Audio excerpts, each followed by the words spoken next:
This is probably going to be one of those videos where I will sit and think, do I really want to post this? Or I would be thinking, I'm not the only one who's going through this, so I want to post it. So here goes nothing.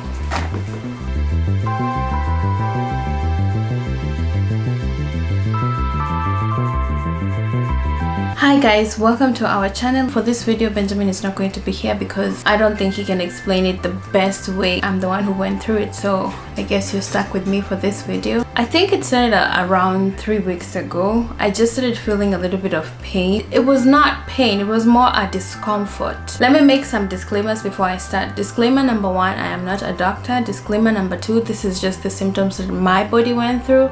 Disclaimer number 3, before you diagnose yourself with anything, make sure you check with a doctor first. But if you're my dad, my brother, just don't watch this, please.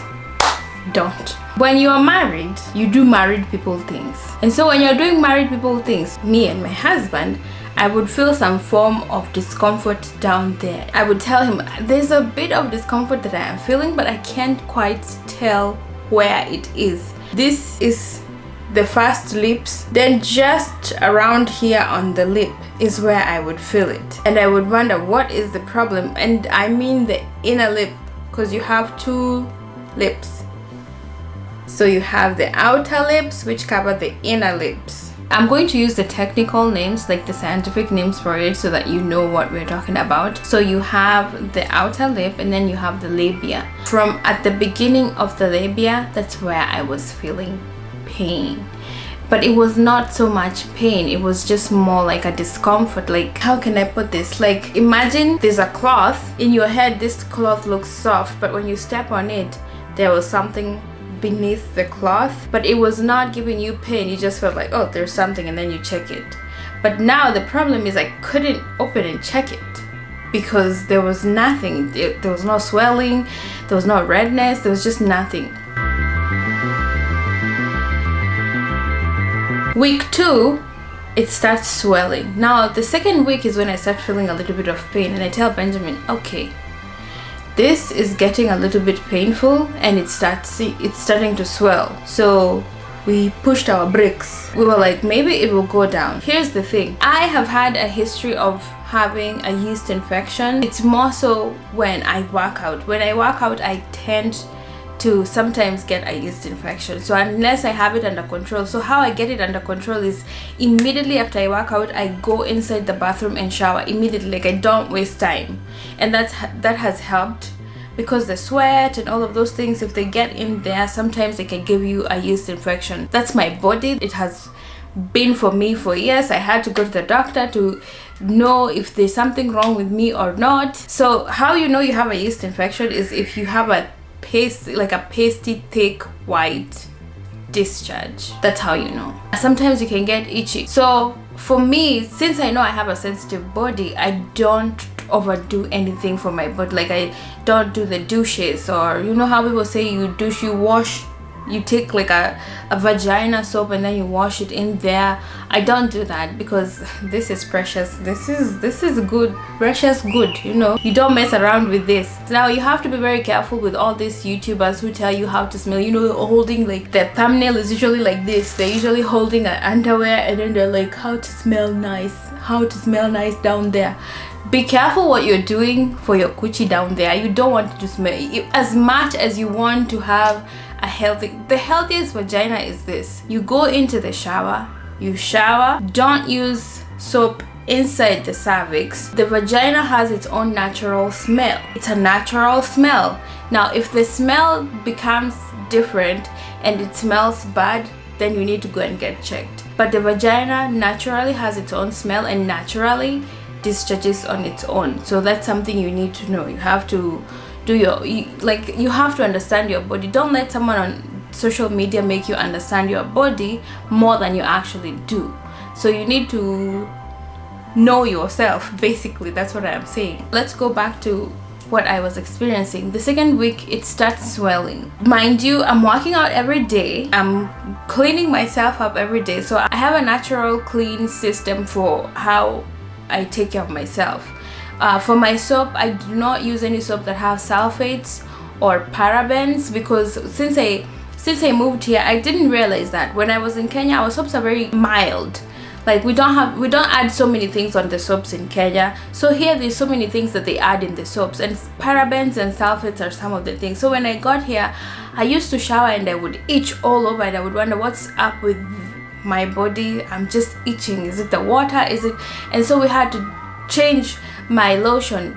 It's not working. So some of the lotions also have sulfates and parabens, so you have to be careful. Until I thought that I had allergies. Like, I've visited the hospital I don't know how many times. We get checked. I tell them every time I shower I itch all over, and then they're like, well, it's the sulfate and the parabens that you're allergic to. When we checked that and we cancelled out all the soaps that have sulfates, my body just now started like understanding, okay, this is good stuff for you. And that's just how my body I have a very sensitive body, and I've come to the understanding that that's how my body works. If I get a new thing and it starts irritating my body, I stop it instantly. I have boiled down to the simplest products for my body and for my skin, so I know that's what works for me, because I have sensitive skin from my face to the rest of my body. For this one, it was very different because I'm taking care of my health very well. So I was thinking maybe it was a yeast infection that got overboard because I was working out. And so I tell Benjamin, well, if I have a yeast infection, you have to, for him, he also has to take the medicine,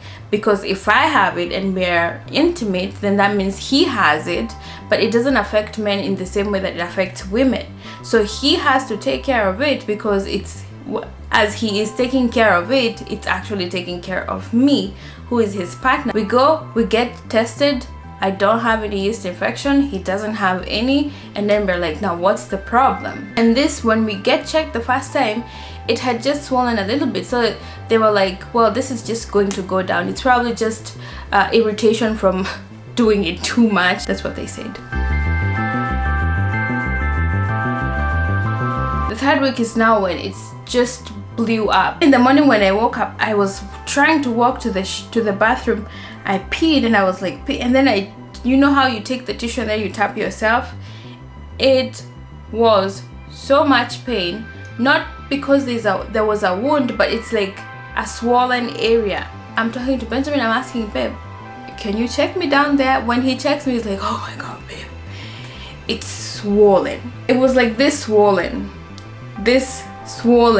It's one labia that has grown into a size of lime. So imagine lime that size. The second day, it's more painful. So the more the day goes by, it just becomes painful. So the third day, we decided we're calling because I thought it was going to go down on its own. So I was telling Benjamin, I think I can hold on to the pain. The third day, we decided to call the doctor on the phone, because Benjamin has the ability of, our insurance allows us to actually be able to video call the doctor, even if it's in the middle of the night, so they can tell you what to do, so you can have a doctor on call. So Benjamin video calls the doctor, and the doctor is like, well, that is a Bartholin cyst. And I'm thinking, I have a cyst? I've never had a cyst in my life, so what is that? And I start getting worried, and then we ask her what happens, what causes a cyst. She's like, it could be any woman that it could affect. And then we are asking her, is it, so me, because I'm worried, I'm like, is it a sexually transmitted disease? She's like, no, it's not sexually transmitted. It is a duct in the duct. So when a woman is about to be intimate with someone, you get lubricated. Now that duct, it's like a tube, the tube that gets you the lubricant to your cervix gets clogged up. When it's clogged up, the liquid just keeps on going and going and going. And remember, we were active during that time. So as we were active, this side is producing what it's supposed to produce, but this side it's not producing. It's just clogging up, it's swelling up. And so that is what happened. The duct clogged. So the Bartholin cyst is caused by the Bartholin gland clogging up. It is not sexually transmitted, it just clogs up on its own, because I don't know, it's not breathing, I don't know. Now for some women, they have actually gotten to the point where they have removed the whole duct. But the problem with removing the whole duct is now when you're being active sexually, you cannot be lubricated because there's no duct that is producing the lubricant. So that is a big decision for you to have to make eventually. So we had to go through the different options with the doctor. We called her in the night. I was in so much pain. I'll give you some recommendations. Go to the ER tomorrow. Go see the doctor. The next day, I had a tooth appointment because I had to get my teeth checked. Remember, I'm doing Invisalign. So I went to the dentist for my appointment, and then after the dentist is when we went to the hospital. Now when we went to the hospital, we sat there for around 7 to 8 hours. Nobody attended to us because it's the ER. We didn't have an appointment, we just went to the ER. The doctor gave us, this is the hospital where you're supposed to go to the ER, get checked. And the ER just means it's an emergency, it's an emergency room, so it's an emergency, you need to get it checked. And so we go there, we sit there for 7 hours, and because I sat there for 7 hours, it just got even more swollen and so much more painful. But because my pain was not in the visible eyes, it was somewhere hidden, and everybody who was coming in was in so much more pain according to the doctors, they had to be taken care of fast. And at some point we just got tired and we were like, well, let's go home and figure out how we are going to get an appointment with an actual OBGYN. We get home, we are looking for an appointment. The appointment is a week later. And so I'm like, Benjamin's like, can you hold on? I said, yeah, I can hold on. So in my head, I'm thinking, okay, this is the worst thing you can do for yourself, but sometimes I feel like it's also the best for you to know. So I go on Google, I Google how you can treat a Bartholin cyst at home, if there's any way that you can do it. So I found a way. There's a bath thing. It looks like this. So this is what Benjamin got for me. So it comes like this. It's like a bath thing, and then it has this thing that kind of looks like the hospital thing that you hang, and then it has this tube. So it's like literally like this. And so this, you fill it with warm to hot water, and then this, you fill it with water basically, so everything is warm, and this is dripping. And then this has the ability to, so this part, you have the ability to either decrease the water or make the water increase into this part, because it sits on the, I'll show you how we had to put it. It sits on the toilet. This part lets the water out into the toilet. So if it's overflowing, it overflows out in the toilet, and this is the front part. I told Benjamin, well, I saw this thing, just go and find it. It's actually called a Sitz bath. So I had to sit on a Sitz bath for a Bartholin cyst. Now let me tell you, when I talk about it right now, it sounds like, oh, it's just a painful thing, you have to sit on the bath. But when you're going through it, it is the most unbearable pain I have ever felt down there. Like the most unbearable, because it's swollen. There's so much pressure down there. I couldn't even sit this straight. I could not sit up. Like I was laying down on the bed. Like I was, guys, the moment it started swelling, I couldn't sit up, because if I sat up it was very painful. So I had to lay down on the bed. I would eat laying down, I would drink laying down. The only time I would get up from the bed is actually just to go pee or go number 2, and even going number 2 was very painful. If I go number 2, I would wipe very lightly and then go and shower so that I can actually remove the remaining, because just anything that was touching on it, and it was just super duper painful. And I experienced that so the day 1 that it got from it went from being a 3 pain to a 10. And so I started sitting on this thing, and I felt like sitting on it made it even more bigger. So the more I was sitting on it, the more it was becoming even more bigger. Like the thing was just getting super duper big. Every day Benjamin would check it, every single day, and every single day he would check it, it would have grown so much bigger, because he would take the video on the phone and show me, and I'm like, wow, that is big and it's painful, and our appointment is like a week down the line. And so I'm thinking this thing, so the more I read, so there's a community called Reddit, and Reddit is one of those places that you can get any information, whether good or bad. People do it, but they do it anonymously. I think I was redirected there by Google when I was googling who like if people have gone through this, because I didn't know anyone who had gone through this. And actually that's why I'm doing this video, because people go through this thing and they go through it in silence because nobody else talks about it. But I feel like someone else is probably going through it and they don't know what to do, and nobody has spoken about it. And maybe you're in a place where you don't have, you know, an appointment to go to, or a doctor you can call anytime to tell you that this is actually what you should do for yourself. So that's why I'm doing the video. And then with the Sitz, I was using salt. It's called Epsom salt. Let me show you. This is the salt that I was using. It's called Epsom salt. It's soaking aid for minor sprains. That's what it says.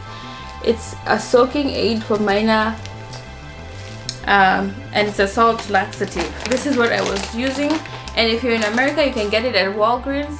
Because I am from Kenya and I know how the Kenyan medical system works, it's not like you can find these things in the nearest place. So you have to either go to a chemist or a chemist in town if you're in Kenya, in Nairobi town, and either send someone to find if they can find Epsom salt for you, because this is what I saw that people used. The people who were talking about them sitting, and then some articles were saying just sit on Epsom salt with the water. And so I would sit there for 20 minutes. So I decided these 20 minutes are not doing it for me, because they are very painful 20 minutes.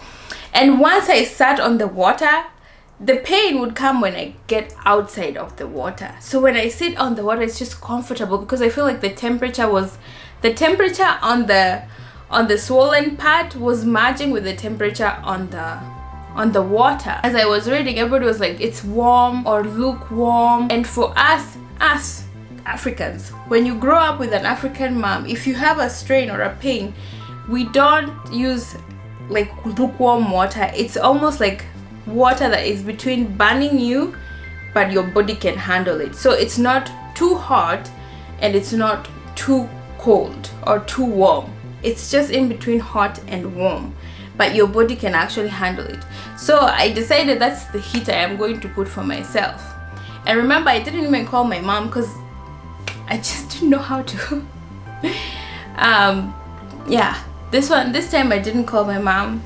I called my mom for everything, but I don't know, this one came with a lot of, I just didn't know how to bring it up. Like, Mom, my coochie is swollen. Mom, I'm sick. Where? Down there. It's painful. So I didn't know how to talk about it, but I talk about everything to my mom. This is just the only one I just didn't know how to bring it up. And I'm sure she would have had the answer. So in my head, I was thinking my mom probably would have told me, don't use lukewarm water, use almost hot water. So that's what I used. So I would sit there and the temperature would just be so good for it.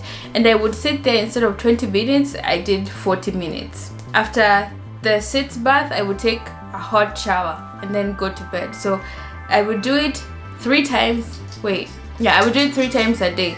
In the morning when I wake up, in the afternoon, and then in the evening. So kind of like medicine. Day 1 I did it. It was painful. Day 2, still so painful. Day 3, I think that is the day my mom and my sister, they called, and no, Benjamin called my mom and my sister. There was something that was happening, and then we had to pray, all of us together. And then after praying all of us together, I think in the evening I showered. That is when I told my mom and my sister what was happening. I was like, I'm in so much pain. It's swollen down there. You know, so I was trying to explain, it's been swollen for a few days and all of that thing. And then my sister was like, I prophesied to you that this thing is going to pop today in the name of Jesus. Because that's what I was waiting for. And that's what it was saying online, that it pops. And when you go on Reddit, everybody was talking about it pops. And when you hear someone saying it popped on its own, you're like, that's just what I want, because this pain, and I have to wait for so many days to go to see the doctor. And when you go to the doctor, this is what they do. They cut it open. So I was looking at the procedure. They take a knife and they cut it open, and they let all that liquid seep out. Like drop out, like that's how they do it. So I was looking at that, but they give you anesthesia, like, that's my dog. Inject you with the anesthesia, and then they cut you open, and then they put in a catheter. Oh, now everybody who was talking about the catheter is so much pain, because it's a little tiny thing that they put inside there that now sips out all the liquid out as the days go by, and then the catheter will come out on its own, but it has its own pain because it's like a thing put inside a wound, like a tiny thing put inside the place where they had to cut so that the more liquid can come out. But the catheter has so much pain also to it, so it's just painful. So the whole process is just basically painful, and all I wanted is, I didn't want the catheter, I just wanted it to pop on its own. The same day 3, I had finished showering, and then we were in bed, because everything I was doing in bed. I think Benjamin had just brought me dinner in bed, and I was just in bed, I was laying down, and he made something like a funny joke, and he was like, I don't know what he said, and then I laughed. Then when I laughed, I just felt like a liquid, just a warm liquid poured down there. It was just warm, but it was so much. It was more than what you would experience when you're on your period. Now, good thing I was prepared, because in my head I was thinking, if I wanted to pop, I wanted to pop, but I want to have something like this. So I was wearing this. These are the period underwears for the night. So every day I was wearing this. I feel like at some point I was just wasting it, but this is what I was wearing, because I was just like, just in case it pops in the middle of the night. And before that, I had prayed to God. I was like, dear God, this thing is so painful, I just want it gone. And the night before, I had a dream. It popped, and I came and told Benjamin, look, it popped, babe, it popped. And so in that moment that I'm dreaming, I actually wake up, and when I woke up, Benjamin was still up watching something, because the medicine, I was just taking a lot of Tylenol just for the pain. Tylenol was what I was just taking. Every 6 hours I would take a Tylenol so that the pain could go away. And so I wake up, I tell Benjamin, babe, can you look? I had a dream that it popped. And so Benjamin was like, well, it's still there. Yeah, it was still there. That was painful. And so I go back to bed. I'm so disappointed. I'm telling God, I know there's people who have gone through so many things, so many more painful things, but when the vagina is not feeling well, the whole body will not feel well. Nothing will feel well. This is where the source of life is. If the source of life is not okay, hey, nothing is okay. And then I went to sleep, and then the next day, I wake up, it's still there. But I did not know that God was telling me, this thing that you have dreamt today will happen tomorrow. It actually happened on the evening. And you know how people say it's a deja vu of something that you have did. Once I felt that liquid go down, I was like, babe, I think it popped. And I was like, oh, that's the dream. That was the dream. And so when it popped, this thing is not coming out with a good smell. It doesn't have like a foul smell, but it's not particularly a good smell. Remember, it's liquid that has packed itself for some days, and then it just sips out. It's like water. It's like when I took this thing out, so the underwear looks like this. I think you've seen this on my Instagram. It's like a underwear pad. That's what it looks like. And then inside here, there you go, there's a pad. So it's very comfortable for when you're asleep in the night. And that's what I was wearing those days. So Benjamin got like 2 of these boxes, and I went through one because it's just 7. Yeah, I went through one whole one, because every time I would, every time I would do the bath, I would take another one. And so I was either between this and pads. So for that particular, it was like around 7. And that 7, Benjamin was like, well, I think this pain is getting too much. We need to find another ER place, because we had gone to one hospital, Benjamin was like, maybe we should try another hospital. And so that same night, we were like, at 9 p.m. we are going to go to the ER. We were getting ready, and it popped before the ER. So once it pops, it's not like the whole liquid comes out all at once. It's gradual, but the first time it pops, most of the liquid that has built up just gushes out. And then the moment it pops, you feel relief. It popped, I just felt all that liquid go down, and then I just sat up. And that was the first time I could sit up in, I think, 2 weeks. I think I sat up and I was like, Jesus is Lord. This whole time I could not sit up, but now I can sit up. I was just telling Benjamin, babe, I just praise God. God has shown himself. He showed it to me through a dream. He has brought it to, I don't even know, you guys. And so once it popped, I think I waited for like 3 more minutes. 3 more minutes, and then you have to push it yourself. Remember, it's something that has liquid, so I pushed it, like I was pushing it through the underwear. I was just like this, pushing it. And then I went to the bathroom, I took it out, then I showered, because that's just how my mind works. I had just come from showering, then I showered again. Then as I was showering, I was seeing, now it starts as a clear liquid. So I'll tell you this, it starts pouring out as a clear liquid.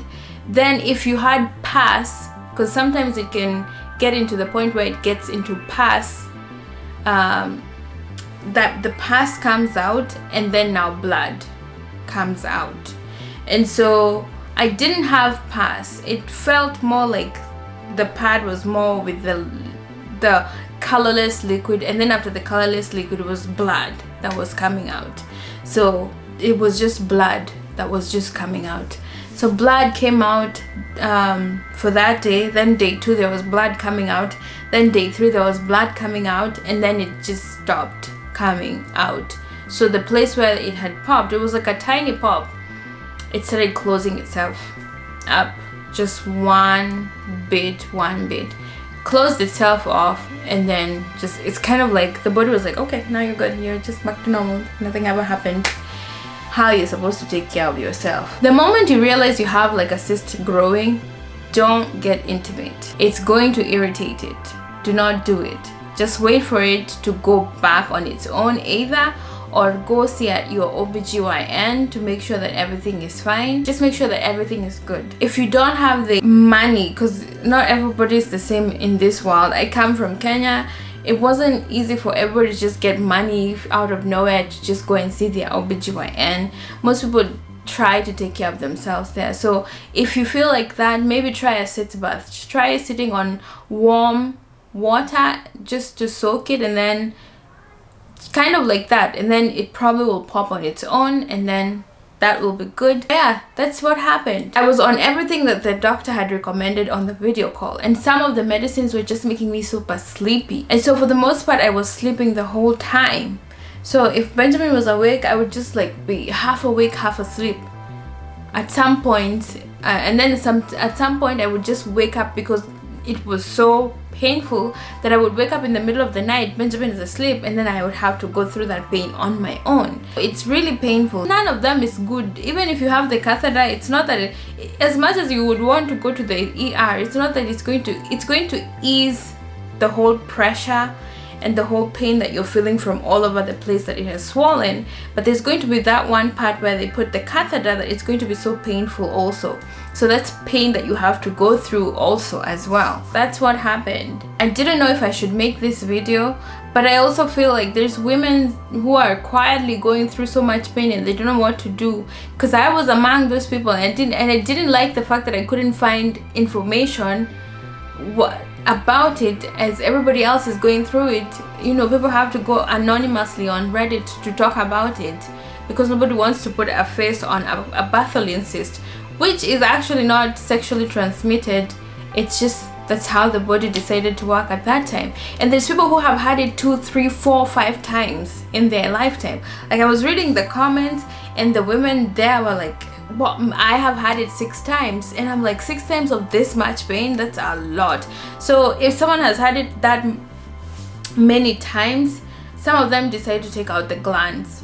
Taking out the gland is called marsupialization. So you can do a marsupialization to take out the gland. I think maybe what caused mine is that I'm working out a lot. Probably working out also on this bed a lot, maybe. I don't know. That's what happened. It was so painful. I cannot put words on the pain. But the pain was one of the most unbearable pains that I had to bear. But it was unbearable, and I actually bit it. So yeah. This is something I haven't said. So after every Sitz bath that I would sit, I would just become very vulnerable, and I would just break down and cry. And so Benjamin didn't understand how to deal with that. He's like, I know, should we just go to the ER? He's just like, he's helpless. There's nothing that he can do, because he can only imagine the kind of pain that I'm going through, and he can see that it's very painful, but he doesn't know what to do other than, I'm going to take you to the doctor. But then I would tell him, I'm just vulnerable at this point. It's super painful. The only way I can let it out, like the outlet, was just to cry. And sometimes I would cry as I was showering. Sometimes I would cry as I was in bed. Sometimes I would cry as I was just going to get onto or as I was putting on one of these pad underwears, because it was so painful. I didn't want anything to touch there. Anything that touched it was just like, that's that much pain. So it was just excruciating pain. Don't joke with a Bartholin cyst. The moment you realize that it's growing, don't touch it. So you should know this. Some cysts, they're really big. They grow really big. Some cysts, they're really tiny. So you need to figure out where yours is before, like, I don't know, don't wait. I would tell you don't wait, but start doing something about it instantly. The moment you feel uncomfortable, just something is wrong. That's all you need to know. The moment you feel like there's something uncomfortable down there, something is wrong. You need to get it checked quickly. That's all you need to know. I think that's the parting shot I can give you. Get checked quickly the moment you just feel uncomfortable. That's it. There are 3 ways. I think there are 4 ways to get rid of a Bartholin cyst. So the first way is actually incision. Like, you go to the doctor, they do the incision, and then they put a catheter, and then you stay with the catheter for a few days. So there's that. The catheter just helps drain more of the liquid that's remaining in there. And then the second way is to actually do it at home. Wait for it to pop, and then once it pops, you squeeze it yourself, and then, because that's what I did, and then you move on with life. And then the third thing is antibiotics. I don't know how they do it with antibiotics, but that is part of the treatment. And then the fourth thing that I know is marsupialization, where they take off the whole Bartholin gland, which helps with the lubrication of the cervix and the vagina. I didn't want that as an option, so I did not get it done. Sometimes they say that the Bartholin can go away on its own, because I've read some people on Reddit say that it could go away on its own, and with some people it just kept on growing.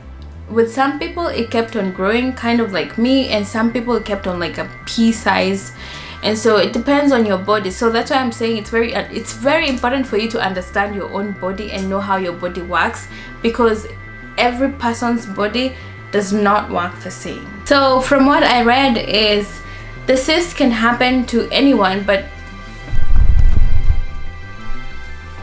the cyst could happen to anyone, but mostly it happens to expectant women. I'm not trying to give a hint, but I'm just saying it happens mostly to expectant women. Every time we would try to call a OBGYN, they would first ask, are you pregnant? They're used to seeing it with the pregnant women. So just be sure that even if you're pregnant, you're making sure that you're down there is taken care of. Hopefully this video helped, and hopefully I get to see you on the next one. And I hope that if somebody is going through it, or if you're going through it, or if you feel like you're having something that you're dealing with, even if you feel shy talking about it, find someone that you can talk to about it. And then yeah, so I'll see you on the next video, guys. Bye.